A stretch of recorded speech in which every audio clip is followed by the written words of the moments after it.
Wir schauen uns heute in diesem Video eine Tischbohrmaschine an. Es ist eine relativ günstige Tischbohrmaschine und wir wollen einfach mal klären, ob diese Tischbohrmaschine überhaupt einen Taug hat und ob ich sie euch empfehlen kann.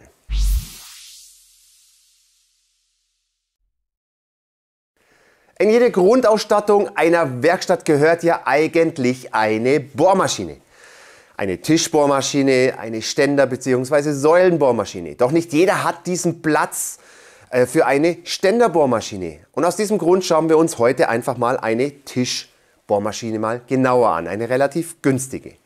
Servus und herzlich willkommen bei Gipfelholz. Ich bin der Jens. Doch was macht denn so eine Tischbohrmaschine denn überhaupt aus? Auf was müssen wir ein bisschen achten? Es gibt da so viele Modelle auf dem Markt, preisgünstige auch teilweise mit dabei. Da gibt es ja so zwei grüne Modelle, dann gibt es blaue Modelle und wie auch immer. Und heute haben wir ein gelbes Modell mal auf dem Tisch stehen. Und zwar ist es von Weldinger, die TB 2500. Doch kann ich sie euch empfehlen, und das wollen wir natürlich erstmal klären, ob das wirklich hier für den Heimwerkergebrauch überhaupt einen Taug hat, diese Maschine. Doch was macht diese Maschine denn genau besser oder was kann die Maschine besser wie die anderen? Das sind im Endeffekt alles so, ich sage jetzt mal, circa die gleichen Maschinen vom Aufbau her. Die andere ein bisschen weniger gut, die anderen besser, also vom Rundlauf und so weiter und so fort. Aber was kann jetzt die Maschine im Gegensatz zum Beispiel zur Bosch besser? Was mir gleich aufgefallen ist, ist dieses lange Kabel. Wir haben hier ein 3 Meter langes Kabel und das finde ich schon mal vom Vorteil, denn nicht jeder hat die Steckdose am richtigen Platz genau und das sind halt wirklich 3 Meter, wo ich dann wirklich mal auch woanders anschließen kann. Das gefällt mir echt sehr gut. Das Weitere, ich habe ja auch eine große Ständerbohrmaschine und an dieser Ständerbohrmaschine habe ich natürlich diesen Standardgriff dran, aber es haben die anderen Modelle teilweise, diese Blau, haben so einen Future-Griff hier dran, gefällt mir nicht ganz gut zum Arbeiten. Da habe ich auch viele Testberichte von solchen Maschinen mal angeschaut und die beschweren sich alle über diesen komischen Griff, die sie dran haben. Bosch Grün hat, glaube ich, diesen runden Griff da dran. Hey Leute, ihr könnt ja mal gerne in die Kommentare reinschreiben, wer die anderen Maschinen schon hat, ob das jetzt die grünen sind, die blauen sind und wie zufrieden ihr mit diesen Griffen seid. Also ich persönlich, ich weiß nicht, wie es euch geht, aber wie gesagt, schreibt es unten mal rein. Ich persönlich mag solche Griffe, solche Hebel am besten, weil ich da wirklich am besten Druck ausüben kann, einfach von jeder Position her. Aber es würde mich mal interessieren, wie es euch so geht. Zum Zusammenbau muss ich euch wirklich nicht viel sagen. Es wird alles mitgeliefert, eine Bedienungsanleitung in Deutsch und ein paar Werkzeuge, die wir dann benötigen. Und der Zusammenbau ist wirklich innerhalb von 5 Minuten erledigt. Im Endeffekt müssen wir nur die Säule auf die Grundplatte stellen und festschrauben mit 2 Schräubchen und dann, ja, ich sage das mal, das Gerät auf die Stange drauf machen und schon sind wir im Endeffekt fertig. Also wie gesagt, Werkzeug wird mitgeliefert. Kommen wir mal zu den technischen Daten. Gut, die sind alle relativ gleich zu den anderen Maschinen, aber wir haben hier einen 800 Watt Motor verbaut.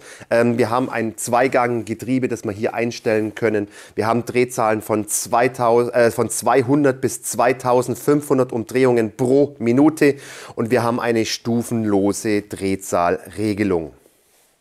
Schauen wir uns mal das Schnellspann-Bohrfutter an. Das hat eine Aufnahme von 1,5 bis 13 mm. Das Tolle daran ist, ich weiß, das gibt es bei anderen Maschinen auch, aber das ist mir wichtig, dass diese Maschine das auch hat. Und zwar hat es noch ein Locksystem. Das heißt, wenn ich das Ganze, den Bohrer festspanne, dann kann ich das Ganze locken und zwar locken in die Richtung und dann hört es schon, dann ist es gelockt und das kann sich einfach dann nicht mehr wirklich öffnen. Ihr kennt es von anderen Schnellspann-Bohrfuttern, vielleicht kennt es und zwar kann da immer sein, dass der Bohrer sich dann leicht öffnet durch Vibration oder sonst irgendwas. Das kann halt hier einfach nicht passieren und das finde ich schon mal ganz toll dran. Hier oben seht ihr den Notaustaster, der gleichzeitig auch der Ein- und Ausschalter ist. Sprich, wir müssen einmal nach links drehen, ist die Maschine komplett aus. Ihr seht es am Display.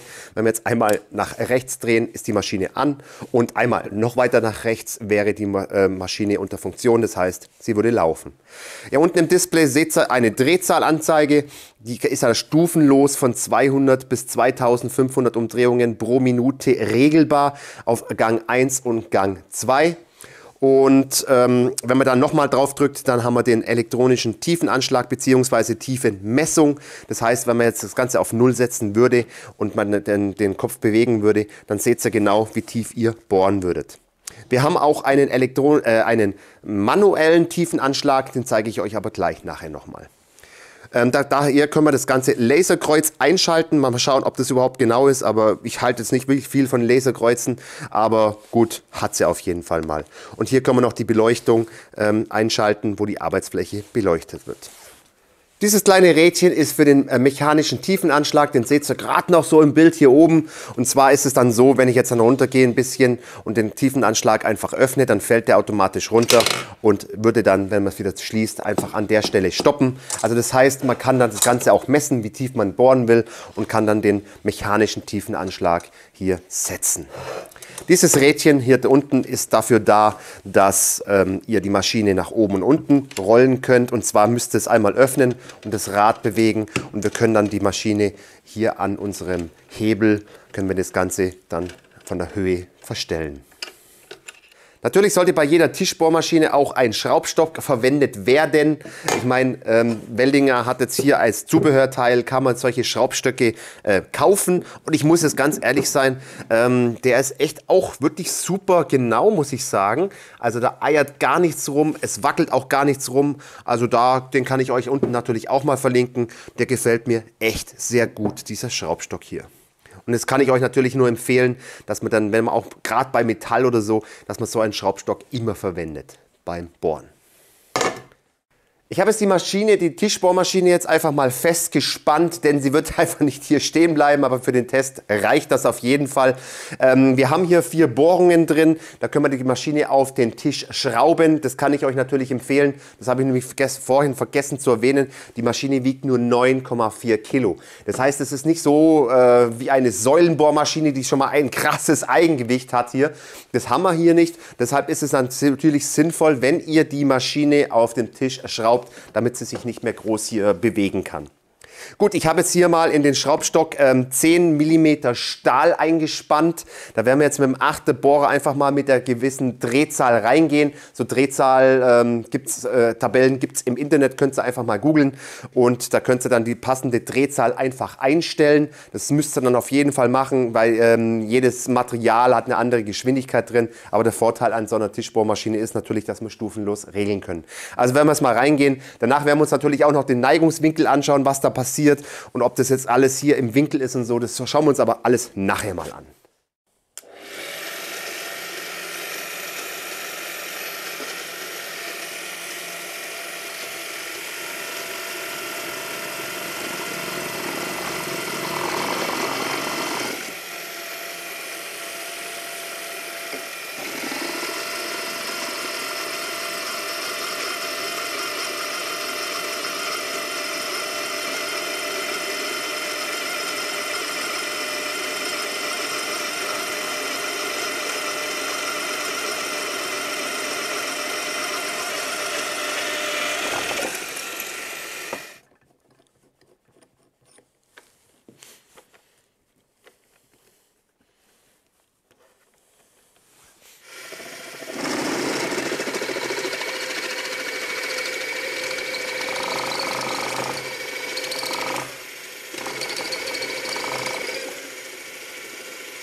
So, habt ihr es gesehen, hat echt was super funktioniert. Ich habe jetzt mehrere Löcher in den Stahl gebohrt, überhaupt kein Problem, Drehzahl angepasst und super. Aber habt ihr gemerkt, ich habe das Display abgefilmt und euch gezeigt, die Drehzahl geht nicht runter, wenn ich hier Druck ausübe und wenn da Belastung draufkommt. Das ist nämlich sehr wichtig an der Maschine, nicht, dass ihr dann bohrt und die Drehzahl geht in die Knie runter. Das passiert nicht, weil die Drehzahl hier bei diesem Gerät elektronisch nachgeregelt wird. Jetzt kommen wir zum Wichtigsten und zwar zum Winkelmessen. Und zwar werden wir jetzt einfach mal den Winkel messen, wie im rechten Winkel denn die Bohrmaschine denn überhaupt bohrt. Gut, die Winkelgenauigkeit finde ich auch sehr, sehr wichtig, damit wir auch gerade reinbohren. Ich habe hier ein kleines Lämpchen noch vorbereitet und habe hier einen Schlosserwinkel. Einen genormten werde ich jetzt mal hier ansetzen. Und jetzt schauen wir mal. Okay, sitzt schön und jetzt hinterleuchten wir das Ganze mal. Ja, eigentlich sehr, sehr gut, muss ich sagen. Oder was sagt ihr? Also das ist super, da komme ich jetzt mit nichts eigentlich rein. Ich habe hier so ein kleines Messgerät und da könnten wir jetzt mal reinfahren mit 0, ach nee, da komme ich überhaupt nicht durch. Das ist ein Schwachsinn. Nee, also das stimmt schon relativ gut hier, muss ich sagen. Es kann auch sein, dass jetzt die Stange hier um 2 Zehntel falsch ist. Aber nee. Passt alles. Schaut mal die Seite an. Perfekt. Und jetzt wollen wir das Ganze natürlich auch mal drehen, dass wir auf diese Seite gehen. Und jetzt setzen wir es hier mal an. Okay, hier habe ich jetzt minimal,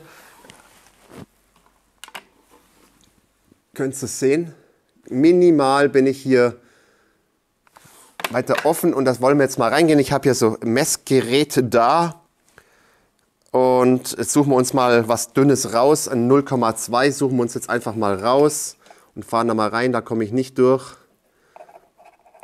Okay, ganz unten auf der Länge des Stabes komme ich rein. Könnt ihr sehen, hier kann ich durchgehen. Also wir haben jetzt hier ein, ja, ich sage jetzt mal Winkelversatz von 0,2 Zehntel. Und jetzt schauen wir mal auf diese Seite. Es kann natürlich auch sein, dass mein Stab ganz leicht krumm gebogen ist. Aber, nö, passt eigentlich. Leuchten wir da auch nochmal durch. Also es ist minimal, wo wir dann hier wirklich nicht gerade sind. Also das ist nicht im Winkel sind, das ist wirklich sowas von wenig im Endeffekt. Das dürfte auf jeden Fall passen. Also ihr seht, wir sind nicht hundertprozentig im Winkel, sondern vielleicht maximal 2 Zehntel nicht ganz im Winkel. Jetzt wollen wir noch was testen und zwar inwieweit sich die Säule nach hinten biegt, wenn ich hier unten beim Bohren Druck ausübe. Finde ich ja eigentlich auch ganz interessant und eigentlich sehr wichtig, damit wir hier auch schön weiter im Winkel oder nicht krumm bohren einfach. Jetzt habe ich da mal einen Versuchaufbau gemacht. Ja Leute, ich weiß, es ist kein Profi-Aufbau, aber für diese Zwecke reicht es absolut aus. Ich habe hier ein Hartholz angebracht, habe die Eiermessuhr angebracht hier oben und die werden wir dann nullen und dann werden wir 30 Kilo circa ausüben auf die Bohrung hier oder auf diese Waage, die ich hier angestellt habe. Das werde ich filmen und wollen einfach mal schauen, inwieweit sich die Eieruhr bewegt oder inwieweit sich praktisch die Säule nach hinten bewegt. So, dann probieren wir mal unser Glück. Und zwar, wir haben jetzt alles genullt und wir wollen jetzt einfach mal 30 Kilo circa ausüben und schießen mal los. Und jawohl, 17, 20, 22, ja, 25, 26, 28, 29, 30 Kilo und wir liegen circa, jetzt sind wir bei 31 Kilo und wir liegen circa bei 7 Zehntel. Also optimal, das passt doch für so eine kleine Tischbohrmaschine, die bewegt sich also kaum. Also echt super, muss ich sagen. Also das liegt absolut im Toleranzbereich, wenn ich jetzt hier 30, 34, machen wir mal noch mal ein bisschen mehr, 36, das ist natürlich schon ein bisschen heftig. 40 Kilo, das ist sehr heftig. Und bei 40 Kilo liegen wir immer noch, ja, bei 9 Zehntel. Also 40 Kilo übt man ja so nicht aus. Da hört es so die Waage gleich auf. Also echt super. Leute, steinigt mich nicht. Ich habe hier nochmal einen Messaufbau gemacht und zwar einen Klotz festgeschraubt. Der ist absolut fest auf dem Tisch gespannt, an die Maschine gespannt. Dort habe ich an mein Messgerät festgeschraubt und ich habe einen Messdorn drin. Ich weiß, nennt man das Messdorn? Ich glaube schon. Diese Messstange dazu und da das Messgerät angebracht. Das werden wir jetzt dann mal nullen und dann werden wir jetzt einfach mal schauen, wie gut der Rundlauf dieses Bohrfutters ist. Da bin ich jetzt selber gespannt. Gut, dann werden wir das Ganze jetzt versuchen zu nullen. Jawohl, 0. Und jetzt, der Bereich da ist der Hundertstelbereich da hinten, die letzte 0. Und jetzt wollen wir mal versuchen, das Ganze anzuschalten, was wir für einen Rundlauf haben.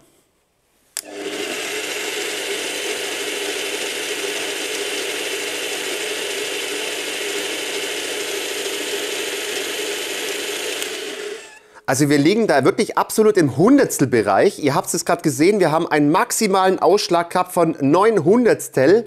Also echt, wow, da bin ich jetzt echt begeistert, dass wir da so einen tollen Rundlauf haben. Echt cool.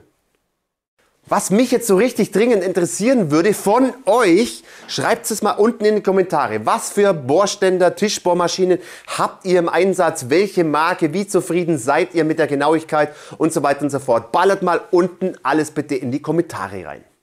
Zu guter Letzt schauen wir uns noch den Laser an. Ich denke mal, die Tiefenmessung brauche ich euch nicht zeigen. Leute, da drückt ihr einfach auf den Laser, auf die 0 und dann seht ihr genau, wenn ihr runter bohrt, wie tief ihr bohrt, das ist überhaupt kein Stress, also das muss ich euch, denke ich mal, nicht zeigen, aber den Laser wollen wir uns mal anschauen. Ich muss aber gleich dazu sagen, ich bin jetzt nicht so der Laser-Fan, der den eigentlich braucht, also ich kann das Ganze ohne, aber wir wollen trotzdem mal anschauen, wie genau der Laser eigentlich hier ist. Gut, hier seht ihr das Laserkreuz und jetzt fahren wir mal einfach ein bisschen runter. Ach, schaut's mal. Jetzt fällt mir gleich auf, dass der Bohrer durch den Laser verdeckt wird. Oder halt der Laser durch den Bohrer verdeckt wird. So rum. Ihr seht es schon. Aber jetzt machen wir mal hier einen Punkt einfach.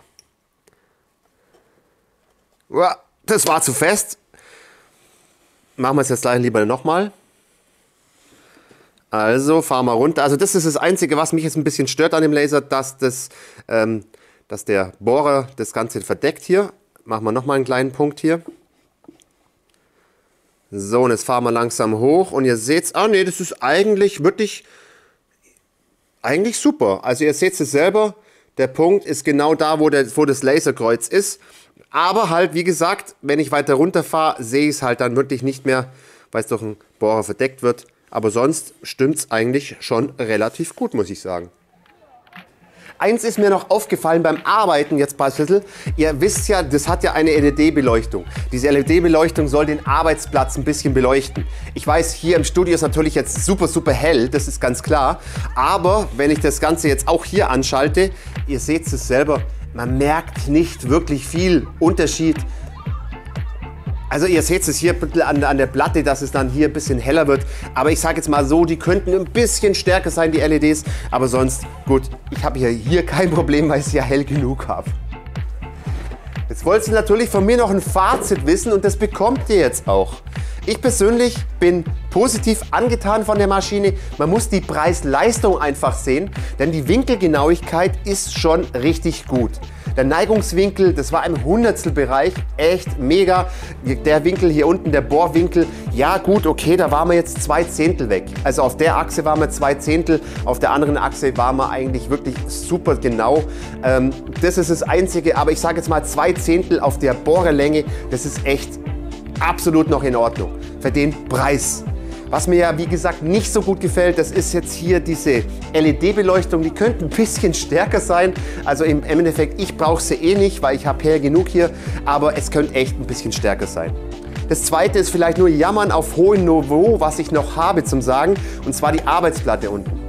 Die Arbeitsplatte könnte von meinem Geschmack her, so ich sage jetzt mal 2, 3, 4 cm ein bisschen größer sein, damit ich einfach noch mal ein bisschen mehr Platz habe, um den Schraubstock hier genau drauf zu machen. Aber gut, wie gesagt, es ist vielleicht auch nur Jammern auf hohem Niveau. Ich werde euch natürlich die Maschine unten in der Videobeschreibung verlinken, ebenso diese Messuhr, die wir da verwendet haben. Natürlich auch mit einem vernünftigen Arm, denn ich habe da natürlich schon provisorisch hier meine Messvorrichtung gebaut. Aber es ist das Wichtigste, es hat funktioniert, das Ganze zu messen. Na gut, Leute, ich hoffe, ich konnte dem einen oder anderen jetzt einfach weiterhelfen mit einer Kaufentscheidung. Lasst einen Daumen da, wenn ihr das noch nicht gemacht habt. Abonniert den Kanal und vergesst die kleine Glocke nicht, dann verpasst ihr auch keine Tests mehr von Gipfelholz. Und ich würde sagen, schöne Grüße aus dem Allgäu, bis demnächst. Servus.